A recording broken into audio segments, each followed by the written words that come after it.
Good day, everyone. Today I will be discussing quality differentiated instruction and homeschool or distance learning. Two important approaches to education that help cater to different learners' needs.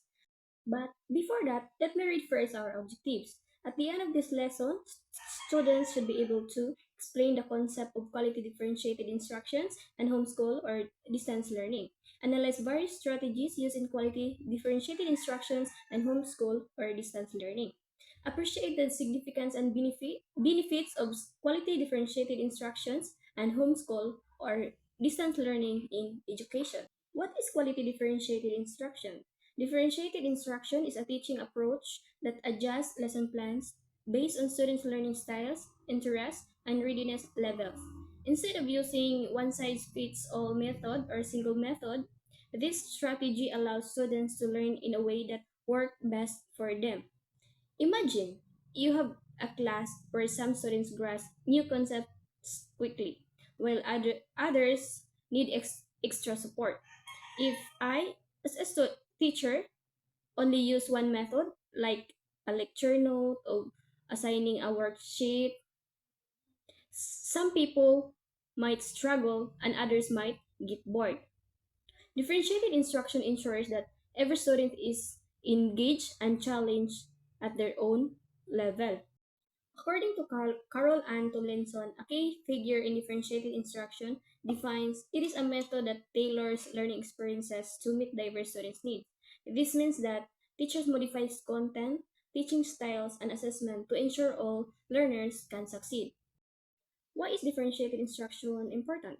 This approach is beneficial for all types of students. It supports learners with disabilities, giving them tools to succeed. It helps average students who may need additional guidance. It provides challenges for advanced students, keeping them engaged. Overall, it creates an inclusive and effective learning environment where no student is left behind. Now, let's talk about the main features of this teaching method. Learning style. Understanding how students learn best. We all know that every students are different and they learn from different ways. That's why we need to adapt our teaching methods to meet their needs. Visual learners learn best through images, charts, and diagrams. For example, if I am teaching the water cycle, I won't just describe it. I show a diagram so they can visualize the process. Auditory learners prefer discussions and lecture. So instead of just giving notes, I'll explain the topic verbally and allow my students discuss their ideas. Kinesthetic learners learn best through hands-on activities or manipulate. As a teacher, we will make sure to mix different approaches so that all types of our learners can understand the lessons effectively. Grouping, provide target support.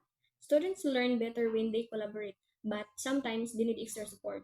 That's why we created small groups based on their skills or interests. For example, if we were teaching a lesson on reading comprehension, we will group struggling readers together and provide extra guidance. At the same time, advanced readers can work on more a challenging text or even create their own story. By doing this, we ensure that every student gets the attention they need without feeling left behind. Number three, assessment. Tracking students' progress in different ways. Assessing students is not just about giving tests. We should provide varied ways for students to show their understanding. For example, if we were teaching about plant growth, instead of only giving a written test, we can ask students to draw the stages of a plant cycle. Another option is to let them explain the process verbally, or even better, have them grow a real plant and document its progress. This way, every student has a chance to succeed in a way that suits in their strengths. Number four is supportive environment, creating a safe and engaging space.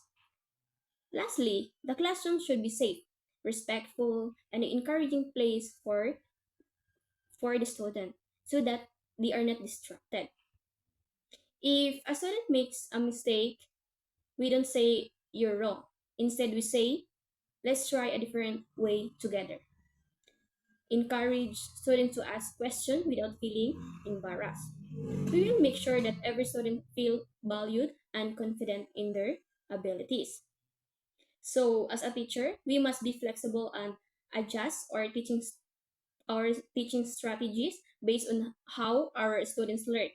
By considering learning styles, grouping, assessment, and creating a supportive environment, we can make learning more effective and enjoyable for everyone. A brief history of differentiated instruction. Differentiated instruction didn't always exist in the way we know it today. In the 1990s, most schools assumed that learners learn at the same place. In 1975, the IDEA Act was passed to ensure children with disabilities had equal access to education. By 2000, the No Child Left Behind Act promoted skill based and personalized learning. Four ways to apply differentiated instruction. There are four ways teachers can implement this approach. Number one is content. Modify what students learn based on their level. Number two, process. Change how students learn through different teaching methods. Number three, product. Allow students to show understanding in different ways, such as projects, presentations, tests, and so on. Number four is learning environment. Create a comfortable and flexible classroom setup to meet different learning needs. Now, let's move on to our next topic, homeschool or distance learning. So, what is homeschool or distance learning? Distance learning is a method of remote education where students learn without being physically present in the classroom. And the other hand, homeschooling is when learning happens at home, integrated into the children or child's daily life. Types of distance learning. There are two main categories. Synchronous learning. This happens in real time, like live and online classes. Asynchronous learning. Students learn of their own pace using pre-recorded lessons or study materials. There are different forms of distance learning, such as video conferencing. It is live interactive classes through platforms like Zoom, Google Meet, or either Microsoft Teams. Hybrid distance education. It is a mix of online and in-person learning. Open schedule online courses. Self-paced courses with no fixed schedule, allowing students to complete their work at their convenience. Fixed time online courses. Online classes that are required to students to log in at specific times to attend lectures or participate in discussions. Benefits of distance learning. Distance learning offers many advantages, including flexibility, easy to access, saves time and money, and adaptability. That's all, and thank you.